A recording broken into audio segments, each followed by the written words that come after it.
It's Sunday, the 6th of May 2018, and this is your EV News Daily. Good morning, good afternoon, and good evening wherever you're listening around the world. A very warm welcome from London in the UK. We're enjoying a 3-day bank holiday weekend. And it's sunny, which is rare. And I've got a few pink bits after a day on the beach today.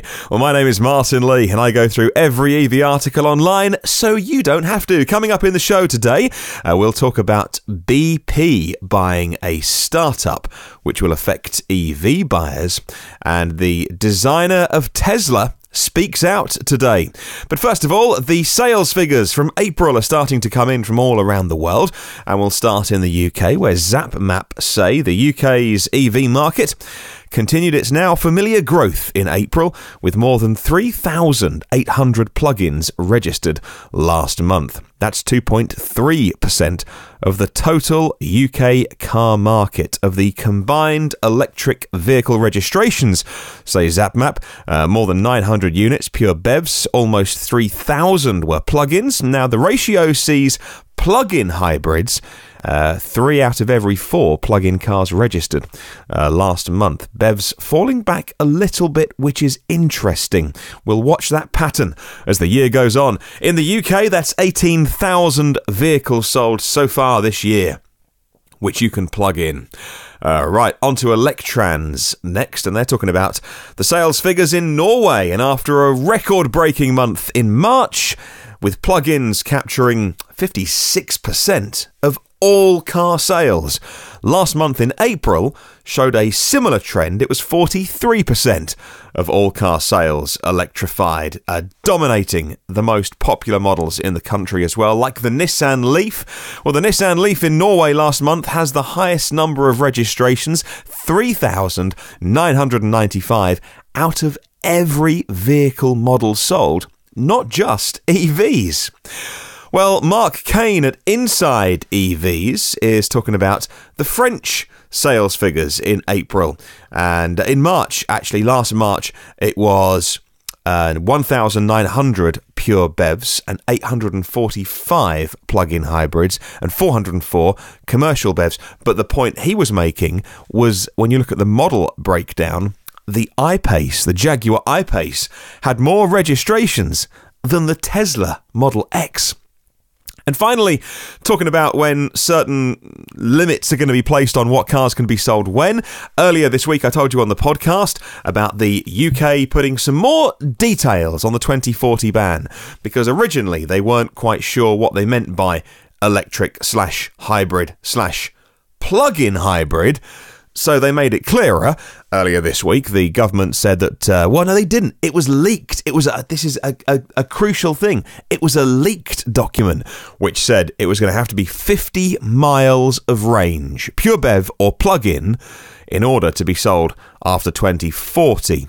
And so it's interesting that it looks like they'll be banning those kind of Prius-type hybrids and soft hybrids, and only plug-ins with 50 miles of range being on sale after the date. So for the first time in my life, I find myself looking at the schedule of what is due to be discussed in the Parliament of the next week. And needless to say, it's mostly Brexit, and a bit more Brexit, and a little bit of Brexit. However, next Wednesday, the 9th of May, at 3 p.m, in the schedule, in the House of Lords in the UK, they are timetabled to debate the Automated and Electric Vehicles Bill.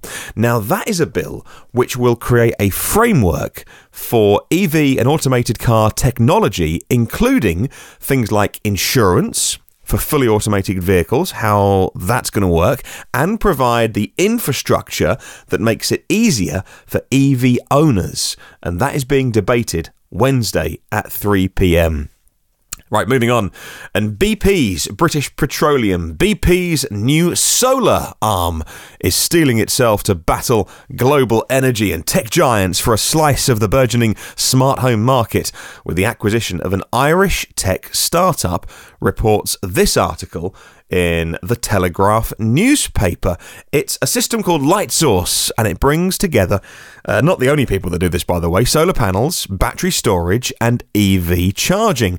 Now, the LightSource system is one single digital system, and it can respond in real time, second by second, according to the power market and the demands that are in place. And by using AI and certain algorithms, it always has you on the cheapest possible tariff to charge your electric car. Now, BP said the electric vehicle market is likely to drive demand for smart home energy solutions by tripling the energy use of the average household, and therefore they're getting into the market now. Let's talk about Tesla and their chief designer, Franz Von Holzhausen, and he told the Future of the Automobile conference this week in Los Angeles something about the Model 3, and this is an insight into how he thinks about design and cars and where they're going. And he said this about the Model 3, and I quote, "It's a beautiful, minimalist experience that thinks forward to autonomy when the car is doing the work for you. The Tesla products, they age into the future. There's no other car that does that," end quote. And you thought all he was doing was designing a car. No, he was designing a product that ages into the future, whatever that means. Well, heading from roads to sea, and the Norwegian Parliament has just ruled that all cruise ships and ferries operating in the country's World Heritage fjords must be emission-free as soon as possible, and no later than 2026. The decision has effectively created the world's first zero-emission zone at sea, reports imarest.org. Now, the new ruling is going to mean that other operators are going to have to outfit their vessels with battery tech, just like our cars. Ports are going to have to put charging infrastructure in, just like we were talking about with charging EVs. And this is a place where hydrogen could have a realistic future. Now, lots of people talk about maybe hydrogen being the future for personal transport. It's not. It's too complicated. And in many cases, when you're not using excess renewables, you're still using fossil fuels to create hydrogen. On a personal travel level, it doesn't make a lot of sense. However, for trucks, vans maybe, big vans, shipping, certainly, hydrogen starts to make a lot more sense. And the Norwegian Parliament passing this rule that puts a deadline on dirty ferries and cruise ships using those fjords, and a confession, if you like, not really a confession. We have struggled for a long, long time about the effect of cruise ships and the really dirty oil and fuel they use, the really heavy diesel as well, not the stuff you put in the car. I mean, for some of those ships, by the way, that use diesel, the diesel arrives solid, just this thick, solid mass that has to be heated before it even turns into a liquid. Anyway, a slight confession, we booked our first cruise this year. Never done one before, really concerned about the environment, listened a lot, read a lot about the efforts they're making to clean up cruise ships, and so we'll see how we go. We're going on quite a big one, and we are touring the Norwegian fjords, and we have both, my wife and I, struggled with taking a cruise and the effect on the environment of these massive diesel engines. So we thought, okay, let's just try it and we'll see, and you know, it'll be one of the things that we report back on, and we'll certainly take a really keen interest if we can talk to some of the crew on board as well, and kind of talk about that. It'd be really interesting. So we've gone and done it, and I 51%, I'm sure it was the right thing to do, but there is a big environmental impact with going on those big old, and it is a big old cruise ship we're doing it on, so we'll see. And finally, in Shenzhen in China, 12.5 million people live there, and it made headlines last year as the first city to completely electrify their entire public bus system. And it is a significant achievement, especially considering the size of the fleet. It's 16,359 vehicles. And I mentioned this because earlier this week as well on the podcast, we were talking about buses and how Los Angeles have had to put an order in the hundreds, as it were. And highlighting Shenzhen as a place that we should look to for an incredible amount of work that China's doing on cleaning up their air pollution. But I didn't have the numbers at hand, so I want to go back and make sure that I said it was about 15,000. It's not. It's 16,359 pure EV buses. That is more. That's more than the combined number in New York, LA, Toronto, New Jersey, Chicago combined, says the Curbed website. They say that with 385,000 electric buses in China, they now have 99% of the world's entire EV bus fleet. And China adds 9,500 pure BEV buses every 5 weeks. That is the equivalent to London's entire bus fleet, and every 5 weeks they electrify it.